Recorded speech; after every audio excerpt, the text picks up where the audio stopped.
தினமாக மறுவாழ்வு என்பது கிறிஸ்துவின் வார்த்தையை விசுவசித்து அவரை நம் சொந்த இரட்சகராய் ஏற்றுக்கொண்டவுடனே நாம் மறுபிறப்பு அடைந்து விட்டோம்.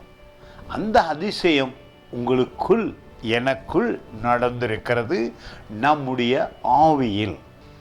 எனவேதான் இந்த வார்த்தை சொல்லுகிறது, மறுபிறப்பு அடைந்த நீங்களும் நானும் ஒவ்வொரு நாளும் வேத வார்த்தையில் தியானமாய் இருக்கும் பொழுது தேவனுடைய குரலை கேட்கிறோம், அவருடைய வார்த்தையை கேட்கிறோம். தேவன் உங்களோடு பேசுகிறார்.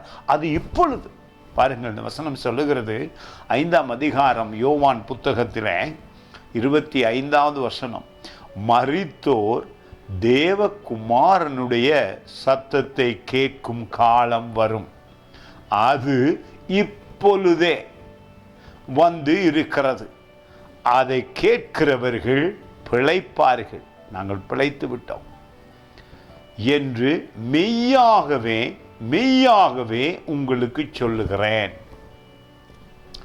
பழைய ஏற்பாட்டு காலத்தில் நம் ஆதாம் ஏவாளுடைய அந்த முதல் சுபாவம் எங்களில் மரித்தது, தேவன் கொடுத்தது. இப்பொழுது உங்களுக்கும் எனக்கும் தேவனுடைய உறவு வந்துவிட்டது. பரிசுத்த ஆவியை பெற்றுக்கொண்டதினாலே நாங்கள் அந்த மறு வாழ்வு அடைந்து வாழ்கிறதினாலே தேவனுடைய குரலை ஒவ்வொரு நாளும் கேட்க முடியும். அப்பொழுது நீங்கள் சுகமாய் இருக்கவும் முடியும், சமாதானமாய் வாழ முடியும், எந்த பிரச்சனையையும் உங்களால் மேற்கொள்ள முடியும். காரணம், வேத வார்த்தையிலே உயிருள்ள ஆண்டவர் உங்களோடு பேசுகிறார்.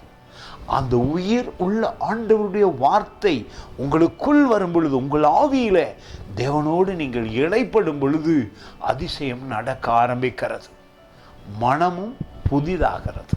God bless you.